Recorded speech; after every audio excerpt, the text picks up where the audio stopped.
I admit it, another hoe got me finished. Broke my heart, oh no you didn't. Fuck sipping, I'ma down a whole bottle. Hard liquor, hard truth, can't swallow, need a bartender.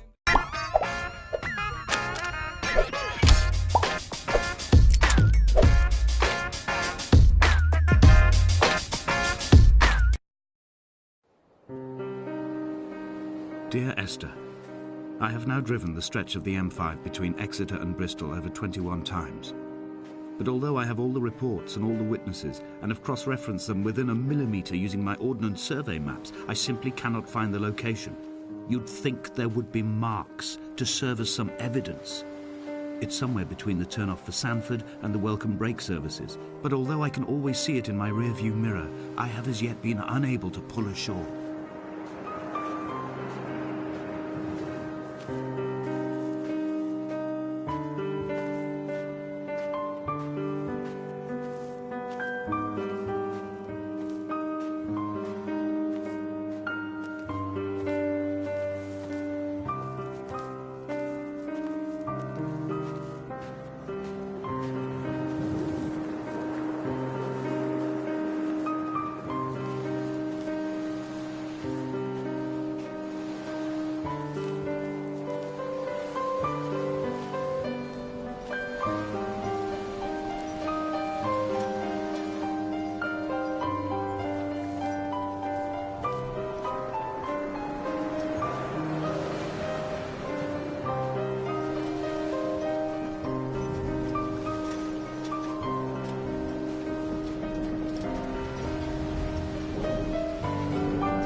I had kidney stones and you visited me in the hospital. After the operation, when I was still half submerged in anesthetic, your outline and your speech both blurred.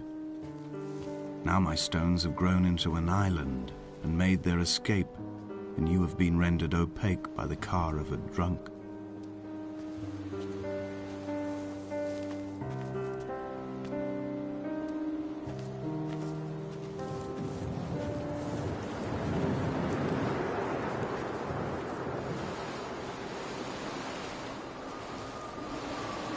What charnel house lies at the foot of this abyss? How many dead shepherds could fill this hole?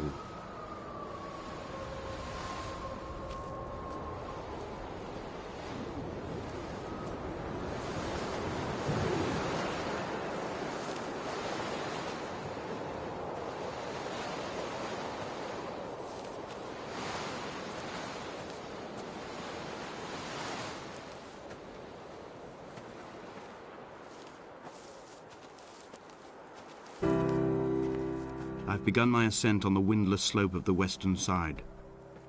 The setting sun was an inflamed eye squeezing shut against the light shone in by the doctors. My neck is aching through constantly craning my head up to track the light of the aerial.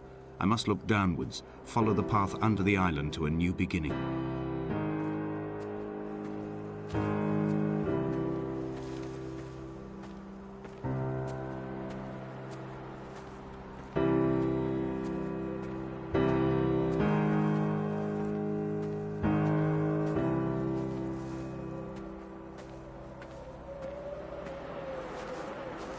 The bothy was constructed originally in the early 1700s.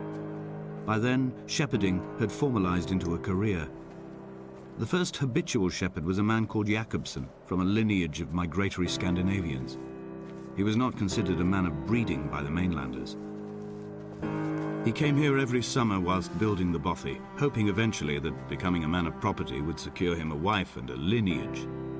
Donnelly records that it did not work. He caught some disease from his malcontented goats and died 2 years after completing it. There was no one to carve white lines into the cliff for him either.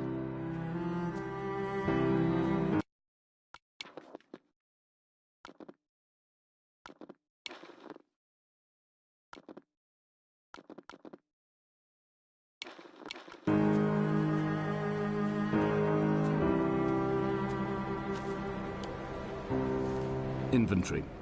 A trestle table we spread wallpaper on in our first home. A folding chair. I laughed at you for bringing camping in the lakes. I was uncomfortable later and you laughed then. This diary, the bed with the broken springs. Once asleep you have to remember not to dream. A change of clothes. Donnelly's book, stolen from Edinburgh Library on the way here. I will burn them all on the last morning and make an aerial of my own.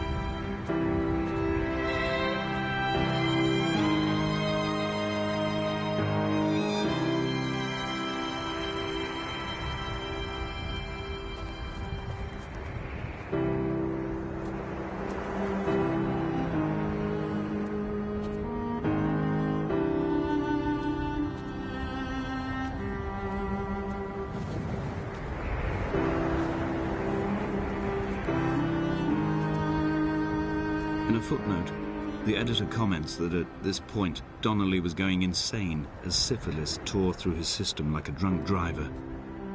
He's not to be trusted. Many of his claims are unsubstantiated, and although he does paint a colourful picture, much of what he says may have been derived directly from his fever. But I've been here, and I know, as Donnelly did, that this place is always half imagined. Even the rocks and caves will shimmer and blur with the right eyes.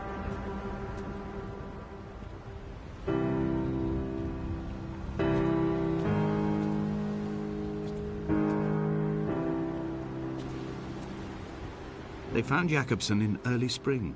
The thaw had only just come. Even though he'd been dead nearly 7 months, his body had been frozen right down to the nerves and had not even begun to decompose. All around him, small flowers were reaching for the weak sun. The goats had adjusted happily to life without a shepherd and were grazing freely about the valley. Donnelly reports they hurled the body in fear and disgust down the shaft, but I cannot corroborate this story.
Climbing down to the caves, I slipped and fell and have injured my leg. I think the femur is broken. It is clearly infected. The skin has turned a bright, tight pink, and the pain is crashing in on waves, winter tides against my shoreline, drowning out the ache of my stones.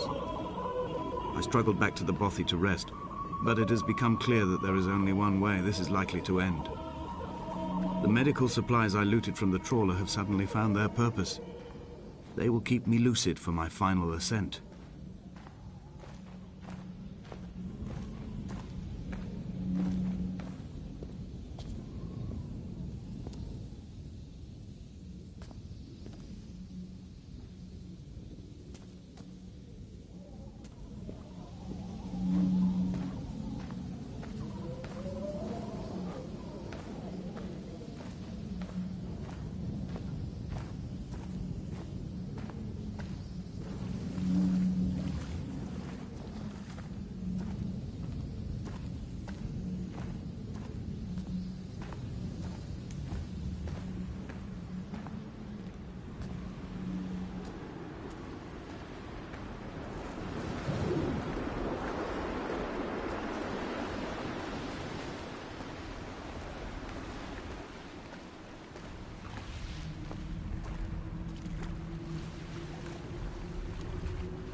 understand